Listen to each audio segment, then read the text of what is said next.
Hello and नमस्ते साथीहरू, स्वागत छ हजुरहरूलाई रनिता तामाङ ब्लगमा। आई होप हजुरहरू सबैजना सन्चै हुनुहुन्छ होला।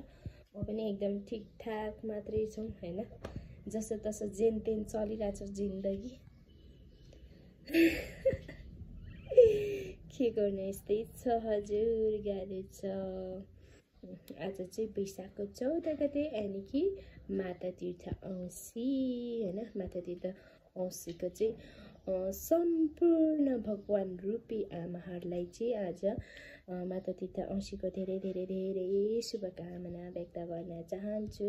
स्पेसली मलाई जन्म दिनुहुने मेरी प्यारी आमालाई पनि यनै भिडियो मार्फत चाहिँ धेरै धेरै धेरै सम्झना चाहे, किनकि यो पालि चाहिँ म माता तीर्थ औँसीमा मम्मीलाई भेट्न चाहिँ जान पाउँदिन है, किनभने मैले योपालि खै त्यति जानेपछि जुरिरहेकै थिएन, के भइरहेको थियो एकदम धेरै हैन।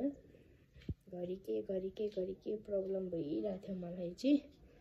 अनि घरि म सन्चो हुने, बाबु बिरामी हुने, फेरि बाबु निको भयो, फेरि म हुने, टाउको दुख्न छोड्यो, आँखा दुख्न छोड्यो, टाउको दुख्ने भने जस्तो के भइरहेको थियो कि यसपालि चाहिँ धेरै भयो।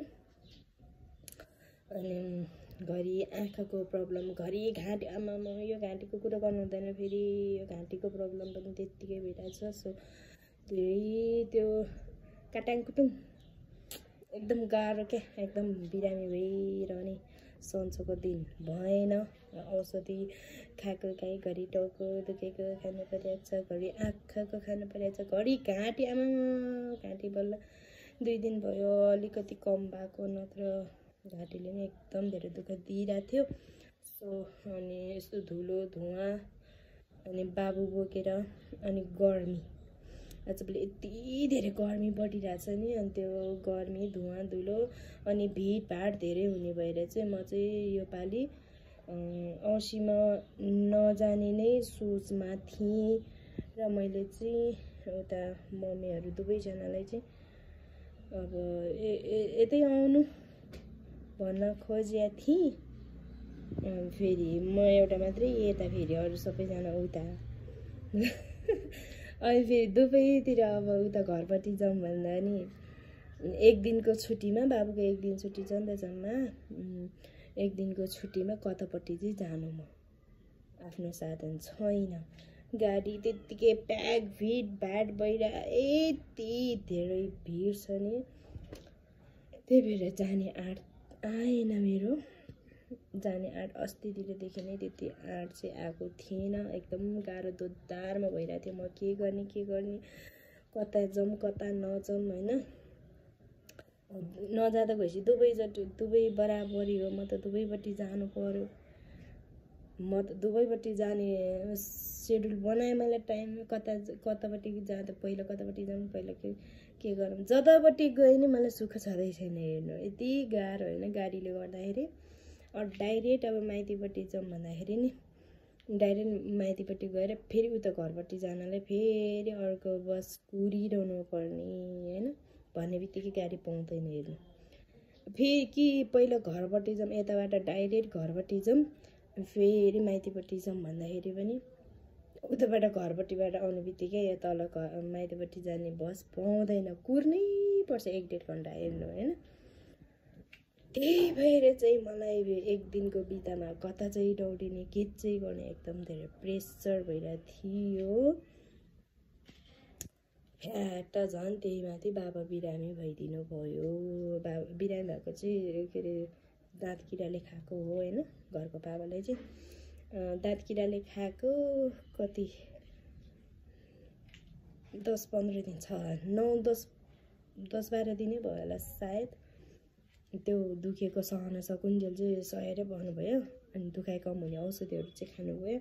तर अहिले एकदम धेरै दुख्यो भन्दाखेरि अनि मैले चाहिँ दाँत निकाल्न आउनु भनेको, फेरि हत्तपत्त दाँत ननिकाल्ने भनेर त्यस्तै औषधिहरू मात्रै खाएर बसिरहनु भयो। तर भएन, एकदम धेरै नै दुख्न थाल्यो भनेपछि अनि बाबा चाहिँ हिजो शनिबार आउनु भएको छ। अनि आज अहिले बिहानै दाँत दुखेर छटपटेर बस्न नसकेर गाह्रो भएर अब बाबा चाहिँ दाँत दुखेर एकदम धेरै गाह्रो भएर छटपटिरहनु भएको रहेछ होइन। म त नि गएँ बेलुका रातिमा कतिखेरदेखि चाहिँ त्यति धेरै गाह्रो भयो मैले पत्ता पाएन होइन। म त सुतिरहेको थिएँ नि त। अनि बिहान 4 बजी पो लाइट बाल्नु भयो। पछि यसो हेरेको त 4 बजिरहेको रहेछ क्या भर्खरै। पछि गाह्रो भयो मलाई त भनिरहनु भएको रहेछ, छटपटिरहनु भएको रहेछ। ल कहाँ के गर्ने, म त सक भयो एकदम के गरौँ एक्लै छ नि त। अनि फेरि के गरौँ लाग्यो। झन् बाबा सहनै नसकेर ल म एकछिन बाहिरतिर गएर आउँछु भनेर 4 भइरहेको थियो कि। अनि त्यो दाँत दुख्ने मान्छेलाई सहन नसकेपछि त्यो दाँत दुखेको झोकमा के गर्ने भ्याउँछन् भन्नाले त्यो मान्छेहरू कति काङ्ला त्यो फाल्थ्यो अरे क्या। त्यो दुखेको प्रेसरले चाहिँ त्यति धेरै गाह्रो हुन्छ होइन। अनि बाबुले नि एकदम धेरै गाह्रो भएछ। त्यो औषधिले नि कमै नगरे कि कति त्यस्तो दुखाइको हुने औषधिले कामै कहिले चाहिँ फेरि 2-3 घन्टा 4-5 घन्टा नै कम गराउँदो रहेछ त्यही औषधिले। कहिले चाहिँ फेरि छुट्दै नछुने अनि एकदम गाह्रो भएर उहाँ त 4 बजी त म त जान्छु, म बाहिर गएर आउँछु एकछिन है। ल म त कहाँ के भन्ने अब बस्नु न त भनौँ भने गाह्रो भएर कहाँ चाहिँ के चाहिँ गरौँ जस्तो भएर हुन्छ मान्छेलाई होइन।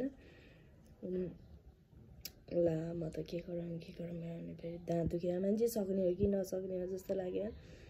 फेरि सक्छ म गएर आउँछु, बाहिर हिँडेर आउँछु एकछिन कहाँसम्म पुग्दो रहेछ। म स्वयम्भू जान्छु होला अरे क्या बाबाले।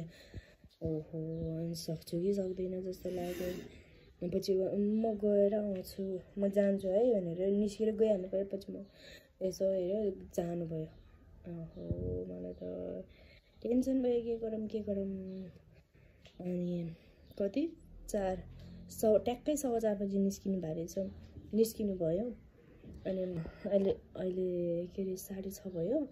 6:30 अहिलेखेरसम्म नि बाबा आउनु भइसकेपछि चाहिँ अलिअलि खाजा खाएर हामी हस्पिटल दौडिहाल्नुपर्छ। आज यति धेरै सहेर चाहिँ बस्नु हुँदैन सक्दैन। हामी जस्तो भए भए मरिसक्दैन होइन।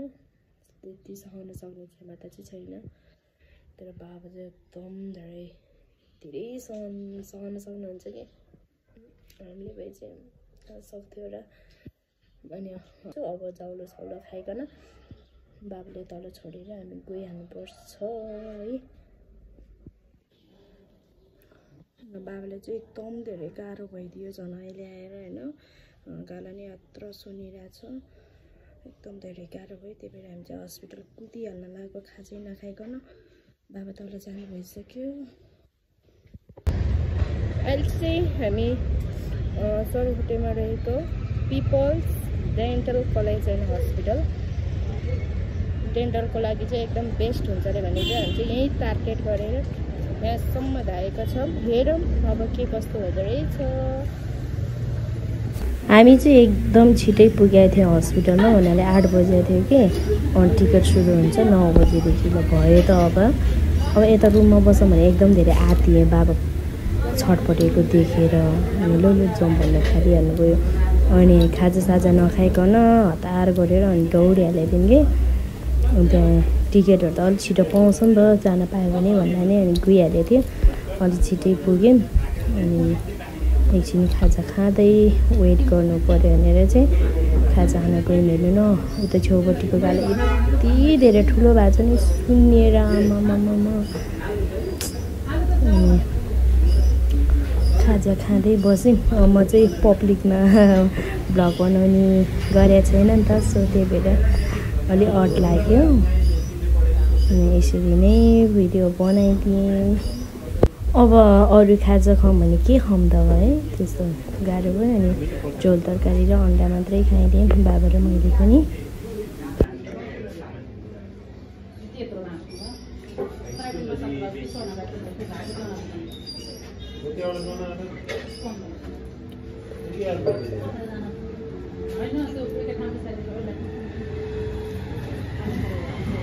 खाजासाजा खाइसकेपछि चाहिँ बाहिरतिर एकछिन बसियो र माथि वेटिङ रुममा आएर बस्यो। यो चाहिँ फर्स्टमै भएको भएर भिड थिएन।